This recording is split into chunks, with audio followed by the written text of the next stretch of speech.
और आज हम इस बुक का दूसरा पार्ट देखेंगे। तो पहले हम खाली जेब भरने के साथ इलाजों के बारे में बात करेंगे। जब बेबीलोन का किंग यानी राजा सर्जन लड़ाई जीत के बेबीलोन वापस आए तो उन्होंने देखा कि पिछले कुछ सालों से इरिगेशन कैनल्स और मंदिरों का काम चल रहा था, जिसकी वजह से बहुत सारे मजदूरों को एम्प्लॉयमेंट मिली थी। अब इरिगेशन कैनल्स और मंदिरों का काम पूरा हो चुका था, जिसकी वजह से बहुत सारे मजदूर अब बेरोजगार हो गए थे। साथ ही व्यापारी और किसान अपना माल बेच नहीं पा रहे थे, जिसकी वजह से बेबीलोन की कंडीशन सीरियस होती चली जा रही थी। तो राजा ने प्रधान से पूछा कि हमने जो पैसा बेबीलोन की इंप्रूवमेंट्स के लिए यूज किया था वो किसके पास चला गया। तो प्रधान ने जवाब दिया, वो पैसा शहर के कुछ अमीर इंसानों के पास चला गया है। तो राजा ने फिर से प्रधान से सवाल किया कि इतना सारा पैसा इन गिने चुने लोगों के पास ही कैसे इकट्ठा हुआ। तो प्रधान ने जवाब दिया कि उन गिने चुने अमीर लोगों को पता है कि पैसों को कैसे अक्वायर करते हैं। क्योंकि उन्हें पैसे अक्वायर कैसे करते हैं इसके रूल्स पता है, इसलिए हम उन्हें दोष नहीं दे सकते। तो राजा ने कहा कि फिर तो सारे लोगों को ये रूल्स सीखने चाहिए। तो प्रधान ने पूछा कि उन्हें सिखाएगा कौन। राजा ने कहा कि जो व्यक्ति सबसे ज्यादा वेल्दी है वही हमें इसके बारे में बता सकता है। तो प्रधान ने कहा कि अर्कड इसके लिए बेस्ट रहेगा, वो बेबीलोन का सबसे अमीर इंसान है। फिर राजा ने अगले ही दिन अर्कड को अपने पास बुलाया और पूछा कि तुम इतने अमीर कैसे बने। तो अर्कड ने कहा कि जितनी अपॉर्चुनिटीज अवेलेबल थी उनका उपयोग करके। राजा ने अर्कड से कहा कि मैं चाहता हूँ कि बेबीलोन दुनिया का सबसे अमीर शहर बने, इसलिए हमें यहाँ सभी को वेल्थ कैसे अक्वायर करते हैं इसके बारे में सिखाना चाहिए, और ये काम तुम अच्छे तरीके से कर सकते हो। उस पर अर्कड ने कहा कि मैं खुशी खुशी ये काम कर लूंगा। आप प्रधान से कहकर 100 लोगों का एक क्लास अरेंज करें और मैं उन्हें अपनी खाली जेब को भरने के साथ इलाजों के बारे में बताऊंगा। अर्कड की रिक्वेस्ट के अनुसार 100 लोगों को चुनकर एक हॉल में बिठाया गया और फिर अर्कड उन्हें 7 इलाजों के बारे में सिखाने लगे। पहला इलाज जो अर्कड ने बताया वो ये था कि अपनी एबिलिटी के अनुसार अपनी कमाई का कुछ हिस्सा अपने लिए निकाल कर रखो। दूसरा इलाज था अपने एक्सपेंडिचर्स यानी खर्चों को कंट्रोल करो। अर्कड ने सबसे पूछा कि कल किस किस की जेब खाली थी, तो सभी लोगों ने हाथ ऊपर उठाया। तो अर्कड ने कहा कि तुम सब लोग सेम पैसा नहीं कमाते हो, आप में से हर किसी की कमाई अलग अलग है। किसी की फैमिली बहुत छोटी है तो किसी को अपनी बहुत बड़ी फैमिली को सपोर्ट करना है। फिर भी कल सबकी जेब खाली थी।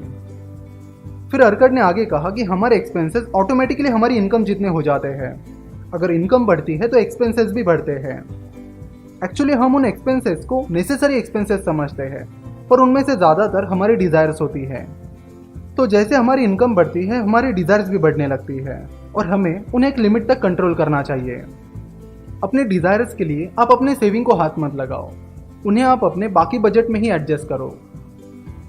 तीसरा इलाज उन्होंने बताया कि अपने सेविंग को मल्टीप्लाई करो। असली वेल्थ आपके पास जो पैसा है उसमें नहीं है, असली वेल्थ आपकी इनकम में होती है जो कंटिन्यूसली आपके पास आती रहती है। इसलिए ज़रूरी है कि आप अपने सेविंग को काम पर लगाओ। चौथा इलाज उन्होंने बताया अपने पैसों को लॉस से बचाना सीखो। पांचवा इलाज बताया कि अगर आपके पास खुद का घर नहीं है तो घर खरीद लो। छठवां इलाज उन्होंने बताया कि इंश्योर योर फ्यूचर इनकम, अपने आने वाले टाइम के लिए सूटेबल इनकम का प्रिपरेशन करके रखो। अगर आपको वेल्थ अक्वायर करने के रूल्स पता है तो भी आपको अपने फ्यूचर इनकम के लिए कुछ प्रोविजंस रखनी चाहिए। आखिरी और सबसे इंपॉर्टेंट इलाज उन्होंने बताया कि अपनी कमाई की एबिलिटी को बढ़ाओ। अपनी कमाई की एबिलिटी बढ़ाने के लिए आपके अंदर वेल्थ अक्वायर करने की स्ट्रॉन्ग डिजायर होनी चाहिए, और आपकी यह डिजायर टेंजिबल डिजायर होनी चाहिए। जैसे कि मुझे इतने इतने दिनों में 5 लाख रुपए कमाने हैं, ताकि आप उस डिजायर को पूरी कर सको। और उसे पूरा करने के बाद आपको इसी तरह 10 लाख 20 लाख अक्वायर करने के रास्ते मिल जाएंगे। तो एक स्मॉल डिजायर पूरी करते करते आपको बड़ी डिजायर्स पूरी करने की ट्रेनिंग ऑटोमेटिकली मिल जाएगी। वेल्थ इसी तरह अक्यूमुलेट की जाती है, शुरुआत छोटे से होती है और फिर वो बड़ी बड़ी होने लगती है। अर्कड ने आगे कहा कि जब मैं लिखने का काम करता था तब मैंने देखा कि कुछ वर्कर्स को उनकी सुपीरियर स्किल्स की वजह से मुझसे ज़्यादा पैसा मिलता है। बाद में मैंने अपने काम में इंटरेस्ट लेने के बाद और उसे ज़्यादा कॉन्सेंट्रेशन के साथ करने पर मुझे भी उसका फ़ायदा मिलने लगा। तो आप भी अपने स्किल्स को इम्प्रूव करिए और स्किल्स पर काम करिए, जो आपको बाद में आपका इनकम बढ़ाने में मदद करेगी। इन 7 इलाजों के साथ ही अर्कड एक और चीज़ बताते हैं, वो है कि स्कैमस्टर्स और ट्रिकस्टर्स से दूर रहिए। जब आपके पास पैसा आना शुरू हो जाता है तो कई स्कैमस्टर्स आपको एडवेंचरस कहानियां सुनाकर गेट रिच क्विक स्कीम्स की तरफ आकर्षित करने की कोशिश करते हैं। तो आपको हमेशा प्रैक्टिकल सोचना चाहिए। और जब आप कहीं पर पैसा इन्वेस्ट कर रहे हो तो उसमें कितना रिस्क है इसके बारे में भी आपको जान लेना चाहिए। तो ये था the richest man in the Babylon की समरी का दूसरा पार्ट।